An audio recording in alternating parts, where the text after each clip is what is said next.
Hello everyone, again welcome to my channel GS special class. मैं हूं श्वेता। जैसा कि आपने थंबनेल में देख ही लिया होगा कि आज हम आपको फिजिक्स से रिलेटेड क्वेश्चन कराएंगे जो कि यांत्रिकी टॉपिक से होगा। तो इसमें 25 क्वेश्चन है जो कि मैं आपके सामने लेके आई हूं। तो इसे पूरी अच्छी तरह से आप लोग अटेम्प्ट करिएगा। अटेम्प्ट करने के बाद आपको कितना सही होता है उसे मुझे कमेंट करके ज़रूर बताइएगा। तो चलिए क्वेश्चन की ओर चलते हैं। तो आज का पहला क्वेश्चन है, कार्य का मात्रक क्या है? तो ऑप्शन में दिया है जूल है, न्यूटन है, वॉट है, डाइन है। तो कार्य का मात्रक क्या होता है? तो आंसर क्या हो जाएगा? जूल। क्या हो जाएगा? जूल। इसका आंसर हो जाएगा जूल। अगर पूछा जाता है कार्य क्या होता है, तो जो कार्य होते हैं वो होते हैं बल। कार्य बराबर होंगे बल गुना का विस्थापन, यानी कि इन दोनों के गुणन से क्या निकलेगा? दोनों के गुणनफल से हमारा बल निकलेगा। ठीक है। और जो कार्य होता है, अगर बल और विस्थापन एक ही दिशा में जा रहे, एक ही डायरेक्शन में जा रहे हैं, तो कार्य क्या कहलाएगा? धनात्मक रूप से पूरा कहलाएगा, यानी कि धनात्मक रूप से पॉजिटिव कार्य कहलाएगा। ठीक है, प्लस का रहेगा। अगर ये विपरीत दिशा में जा रहे हैं तो विपरीत दिशा में जाने पे कार्य क्या होता है? ऋणात्मक कहलाएंगे। और जब ये 90 डिग्री के कोण बनाते हैं, यानी कि लंबवत रूप से बल और विस्थापन दोनों लंबवत रूप से जाते हैं, लंबवत रूप से जब रहते हैं, तो कार्य क्या कहलाएगा? शून्य, यानी कि कार्य इसमें कुछ भी नहीं हुआ रहेगा। तो 90 डिग्री जब कोण बनाएगा तो कार्य क्या हो जाएगा? शून्य हो जाएगा। ठीक है। तो इसका आंसर क्या हो गया? इसका आंसर हो जाएगा जूल। तो चलिए अगले क्वेश्चन पे चलते हैं। अगला क्वेश्चन है, प्रकाश वर्ष इकाई है। तो प्रकाश वर्ष किसकी इकाई है? दूरी की है, समय की है, प्रकाश की तीव्रता की है, द्रव्यमान की है। तो जो प्रकाश वर्ष होता है वो दूरी की इकाई होता है, यानी कि जब निर्वात में प्रकाश जो है एक वर्ष के अंदर जितना दूरी अपना ट्रेवल करता है उसे ही प्रकाश वर्ष कहा जाता है। ठीक है। इस किसकी इकाई होगी? तो दूरी की इकाई हो जाती है। तो यहाँ पे जो 9.46 इंटू का 10⁻15 मीटर, इतने के बराबर अगर दूरी तय करती है एक साल के अंदर, तो वो क्या कहलाएगा? प्रकाश वर्ष कहलाएगा। तो इसका आंसर क्या हो जाएगा? इसका आंसर हो जाएगा दूरी। क्या हो जाएगा? दूरी। अगला क्वेश्चन है, एम्पियर मात्रक है।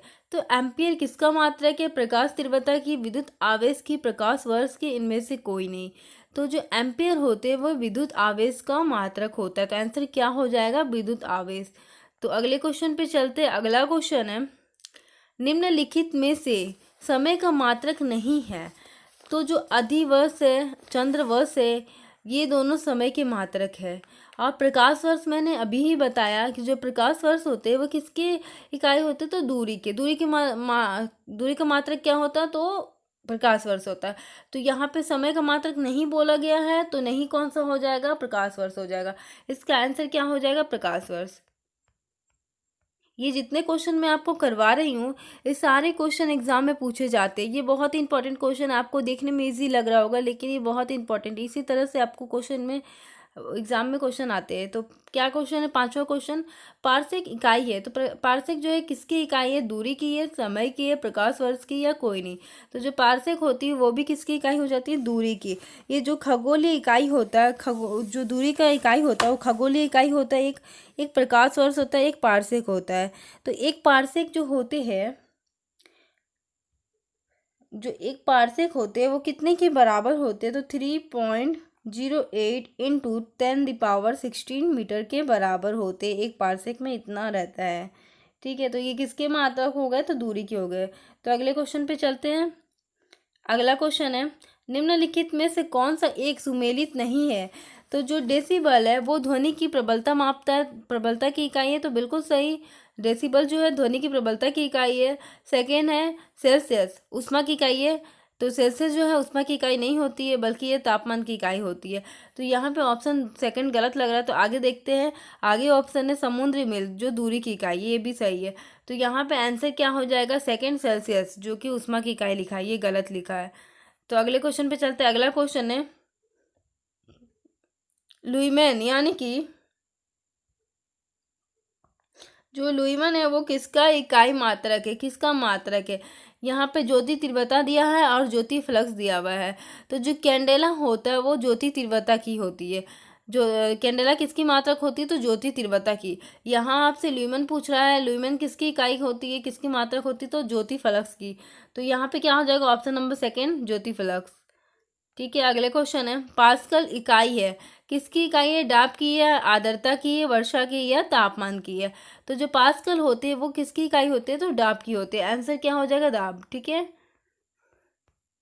अगला है कैंडेला मात्रक है। तो मैंने बताया जो कैंडेला होता है वो किसका मात्रक होता है, तो ज्योति तीव्रता की मात्रक होती है। ऑप्शन नंबर 1 हो जाएगा आंसर, ज्योति तीव्रता। ठीक है, क्वेश्चन नंबर 10 है, यंग प्रत्यास्थता गुणांक का एसआई मात्रक क्या है। तो इसका एसआई मात्रक क्या होता है, तो न्यूटन पर मीटर स्क्वायर होता है। क्या हो जाता है, ऑप्शन नंबर सी, न्यूटन पर मीटर स्क्वायर हो जाएगा इसका आंसर। निम्नलिखित युग्मों में से किस भौतिक राशियों के समान विमेय सूत्र नहीं है। तो किसके समान विमेय सूत्र नहीं है, यहाँ पे दिया है बल एवं दाब, कार्य एवं, कार्य नहीं होगा इस जगह पे, इस जगह पे आपका हो जाएगा, कार्य नहीं होगा, इस जगह पे आपका हो जाएगा कार्य। ठीक है, इसको आप सुधार लीजिएगा। कार्य और ऊर्जा, आवेग और संवेग, और क्या है, भार एवं बल। तो किसका होता है, किसका जो इकाई है, जो विमेय सूत्र होता है वो समान नहीं होता है, तो किसका नहीं होता, तो बल और दाब का। और आंसर क्या हो जाएगा, ऑप्शन नंबर 1 हो जाएगा। ठीक है, अगला क्वेश्चन नंबर 12 है, अदिश राशि है। तो अदिश राशि और सदिश राशि क्या होती है। सदिश राशि में दिशा और परिणाम दोनों रहते हैं, और जो अदिश राशि होती है इसमें दिशा होती है, इसमें परिणाम, दिशा नहीं होती, उसमें परिणाम सिर्फ होती है। ठीक है, तो यहाँ पे अदिश राशि पूछ रहे हैं, तो कौन सा अदिश राशि है, तो कौन सा हो जाएगा, ऊर्जा। क्या हो जाएगा आंसर, ऊर्जा हो जाएगा इसका आंसर। अगला क्वेश्चन है, निम्नलिखित में सदिश राशि है। तो जो सदिश राशि वो कौन सी है, वेग है, द्रव्यमान है, लंबाई है, समय है। तो सदिश राशि क्या होती है, जिसमें दिशा और परिणाम दोनों उपस्थित रहते हैं। तो यहाँ पे द्रव्यमान, समय और लंबाई, इसमें कहीं भी दिशा की आवश्यकता हमें नहीं होती है। तो इसका आंसर क्या हो जाएगा, वेग हो जाएगा। ऑप्शन क्या हो जाएगा, ऑप्शन 1 वेग। अगला क्वेश्चन है, पदार्थ के संवेग और वेग के गुणन के अनुपात से कौन सी भौतिक राशि प्राप्त होती है। तो संवेग और वेग के अनुपात से कौन सा भौतिक राशि प्राप्त होती है, तो चलिए जानते हैं। जो संवेग होता है, संवेग बराबर कि क्या होता है, वेग गुना का द्रव्यमान है। इस तरह से संवेग का फॉर्मूला होता है। तो आपसे बोला जा रहा है संवेग और वेग दे दिया है, तो इसमें कौन सा अनुपात है, इसमें क्या निकलता है, तो यहाँ पे हमारा द्रव्यमान निकल सकता है। तो यहाँ पे आंसर क्या हो जाएगा, क्या हो जाएगा आंसर, द्रव्यमान। ऑप्शन ए हो जाएगा इसका आंसर, द्रव्यमान। ठीक है, अगला क्वेश्चन है, शून्य में स्वतंत्र रूप से गिरने वाली वस्तु में होती है। स्वतंत्र रूप से जो वस्तु गिरती है उसमें कौन सी वस्तु में क्या होती है, तो समान गति होती है, या समान वेग होता है, या समान बल होता है, या तो समान त्वरण होता है। तो क्या होता है, समान त्वरण होता है। ऑप्शन क्या हो जाएगा, तीसरा समान त्वरण होता है। ठीक है, अगला क्वेश्चन है, जब 2 kg वाले द्रव्यमान पर 5 न्यूटन का बल लगाया जाता है तो उत्पन्न होने वाले त्वरण क्या होंगे। तो यहाँ पे हमें क्या क्या दे दिया गया है, यहाँ पे हमें मास दिया गया है, कितना है, 2 kg का है। ठीक है, मास दे दिया है 2 kg का है। थोड़ा ऊपर कर लेती हूँ, यहाँ समझाती हूँ मैं। ठीक है, यहाँ पे मास दे दिया है हमारा 2 kg। ठीक है, 2 kg मास है। उसके बाद क्या दिया है, न्यूटन, यहाँ की फोर्स दे दिया है। फोर्स कितना दिया है, 5 न्यूटन का दिया है। तो हमें पता है जो फोर्स का फॉर्मूला होता है, जो बल होता है, बल बराबर क्या हो जाता है, द्रव्यमान गुना का त्वरण, एम है मतलब माँ। ठीक है, यहाँ पे द्रव्यमान कितना है, न्यूटन का जो है वहाँ पे वैल्यू बैठा देंगे, न्यूटन की जगह 5। ठीक है, 5 न्यूटन हो गया फोर्स की जगह। मास कितना है, 2 है। तो हमें निकालना क्या है, एक्सीलेशन निकालना है, यानी कि त्वरण निकालना है। तो हम 5/2 करेंगे तो ए निकल जाएगा, कितना हो जाएगा, 2.5।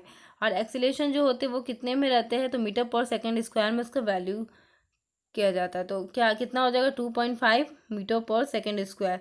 और जब मीटर पर सेकेंड स्क्वायर ऐसे एग्जाम में नहीं दिखता आपको, तो क्या एग्जामिनर क्या दे देगा, 2.5 मीटर सेकेंड माइनस का 2, यानी कि इस तरह से दे देता। जब ये सेकेंड जो है ऊपर जाता तो वो स्क्वायर जो है माइनस में कन्वर्ट हो जाता है। ठीक है, तो यहाँ पे आप देख सकते हो ऑप्शन नंबर क्या हो जाएगा, तो ऑप्शन नंबर ए इसका आंसर हो जाएगा, 22.5 मीटर पर सेकेंड स्क्वायर। ठीक है, ऑप्शन नंबर 1 हो जाएगा। किसी भी स्थिति या गतिशील वस्तु की स्थिति और दिशा तब तक कोई परिवर्तन नहीं होता है जब तक उस पर कोई बाहरी बल सक्रिय ना हो। ये भारी नहीं होगा, यहाँ पे होगा बाहरी, ठीक है, बाहरी बल। तो ये कौन से न्यूटन ने कौन सा अपना नियम में बताया, प्रथम नियम, द्वितीयक नियम या तृतीयक नियम? तो इसका आंसर तो हो जाएगा प्रथम नियम। न्यूटन ने अपने प्रथम नियम में क्या कहा है, उन्होंने बताया है कि जो हमारे कोई भी अगर व्यक्ति या कोई भी जरूरत में है तो वो जरूरत में ही रहना चाहते हैं, स्थिर है तो स्थिर में ही रहना चाहेंगे, मोशन में तो मोशन में ही रहना चाहेंगे। कब तक? जब तक कि उस पर कोई बाहरी बल सक्रिय ना हो। यानी कि अगर कोई व्यक्ति ट्रेन में जा रहा और ट्रेन चल रहा है, तो अगर ट्रेन अचानक से रुकती है, रुकने के बाद व्यक्ति जो है आगे की ओर झुक जाता है। ऐसा क्यों होता है? ये झुकने का कारण क्यों है? इसका कारण यही है कि वो व्यक्ति चल रहा है, मतलब गतिशील अवस्था में, तो वो गतिशील अवस्था में ही अपना रहना चाहेगा। तो अचानक से उसे ब्रेक लगने पर वो आगे की ओर, उसका बॉडी जो है आगे की ओर झुक जाता है, लेकिन पैर जो रहता है वो स्थिर रहता है।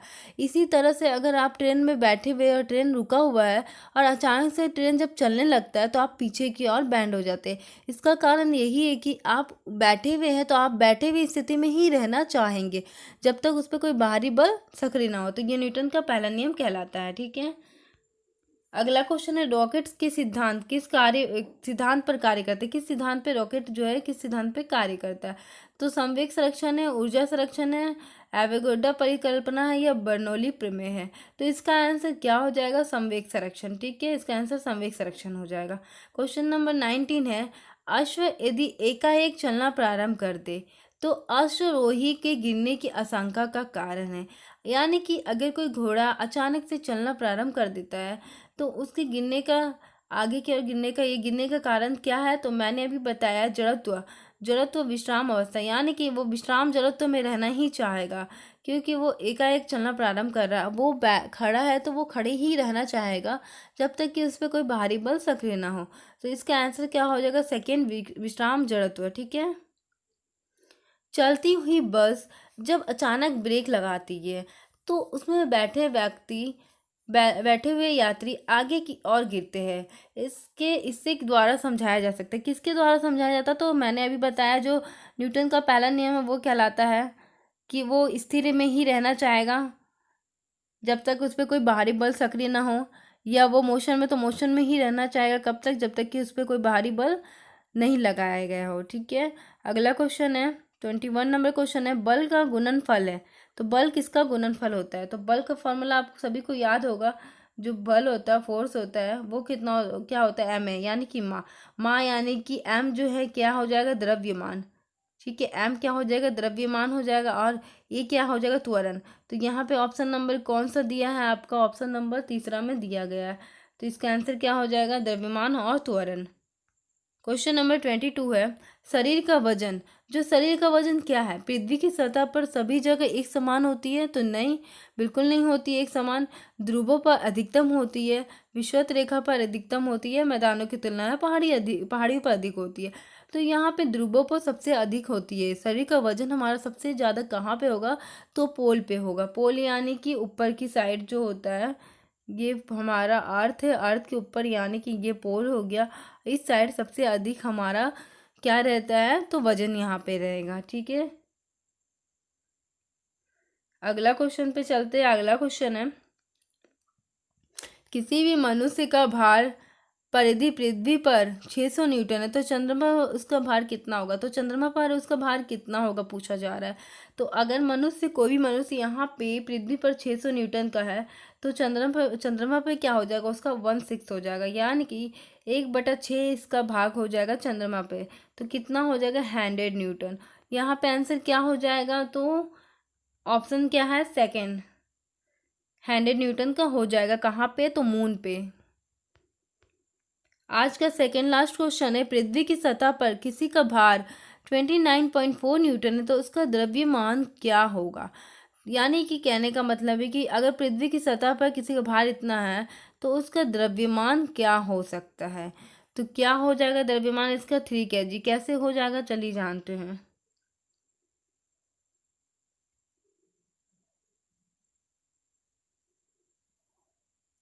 तो भार क्या होता है? भार होता है mgh के बराबर, mg होता है, ठीक है। यहाँ पे हमारा वेट दे दिया कितना है 29.4, ठीक है। और जो भार होगा वो कितना हो जाएगा, तो 9.8 जो है जी का वैल्यू रहता है। तो यहाँ से हम एम का वैल्यू निकाल सकते हैं कि नहीं निकाल सकते। 29.4 को 9.8 से डिवाइड करते हैं तो 3 टाइम ही कट जाएगा, पॉइंट से पॉइंट हट जाएगा। तो यहाँ पे कितना आ जाएगा हमारा 3 kg, कितना आ जाएगा 3 kg। तो आपने देखा किस तरह से आया। हम क्या करेंगे, जो वेट का फॉर्मूला होता है उससे लगा देंगे, mg के बराबर होता है वेट।